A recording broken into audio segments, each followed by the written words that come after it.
आओ आओ, स्वादिष्ट सब्जी बिरयानी, ताज़ा और सस्ती। आओ आओ, जल्दी आओ। इसी बीच सूरज उधर से गुजर रहा था। उसने आवाज सुनी और अम्मा के पास पहुंचा।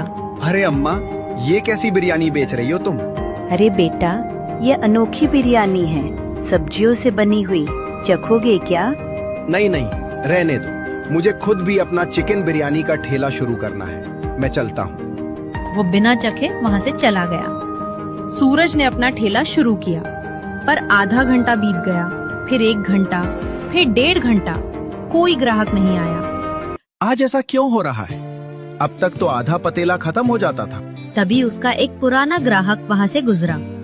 अरे भाई, आज बिरयानी खाने नहीं आए? अरे सूरज, उधर एक बूढ़ी अम्मा सब्जी बिरयानी बेच रही है। बहुत स्वादिष्ट है और दाम भी कम। सब लोग वहीं जा रहे हैं, मैं भी वहीं खाकर आ रहा हूँ। ये सुनते ही सूरज के भीतर आग भड़क उठी। इस बुढ़िया ने तो मेरा धंधा ही चौपट कर दिया। वो गुस्से से अम्मा के पास पहुंचा और चिल्लाया, ए बुढ़िया, ठेला बंद करिए और घर जाकर सो जा। अम्मा चौंक गईं। क्या हुआ बेटा, ऐसा क्यों बोल रहे हो? जो कहा है वही कर। अगर कल यहाँ दिखी ना तो इस गांव से भगा दूंगा। ठीक है बेटा, मैं कल से यहाँ नहीं बैठूंगी, कोई और जगह ढूंढ लूंगी। सूरज कुछ नहीं बोला और गुस्से में वहाँ से चला गया। सूरज के मन में भी एक तूफान उठ रहा था। क्या सब्जी बिरयानी उसे अपनी माँ की सच्चाई से दूर कर देगी? अगले दिन सूरज दिल में उमंग और आंखों में चमक लिए मुखिया जी के घर पहुंचा। मुखिया जी, अब अपना वादा पूरा कीजिए। बताइए, मेरी माँ कौन है? मुखिया जी ने गहरी सांस ली। सूरज, तुम बहुत नेक इंसान हो। मुझे तुम पर गर्व है। तुमने मेरे पास इतने वर्षों तक बिना किसी लालच के काम किया। अब समय आ गया है कि तुम अपने असली परिवार के साथ रहो। सूरज बेचैनी से बोला, जल्दी बताइए ना मुखिया जी, वो कौन है?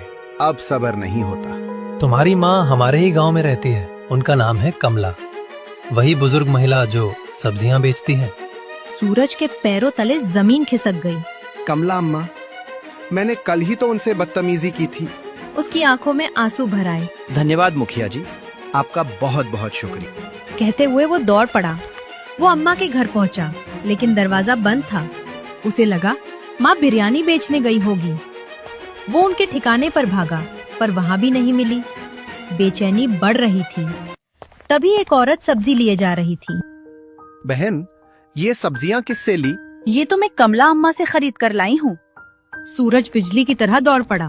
उसने देखा अम्मा अपनी टोकरी के साथ बैठी थी। माँ, अम्मा चौंक गई। क्या कहा बेटा, क्या कहा तुमने? माँ, मुझे माफ कर दो। मैं तुम्हारा ही बेटा हूँ, तुम्हारा चिंटू। अम्मा की आंखों से आंसू झरने लगे। सच? तू ही मेरा चिंटू है?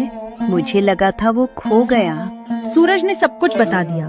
कैसे मुखिया ने उसे पाला, कैसे वो रोज माँ से मिलता था पर पहचान नहीं पाया। बेटा, भगवान ने तुझे आखिर लौटा दिया।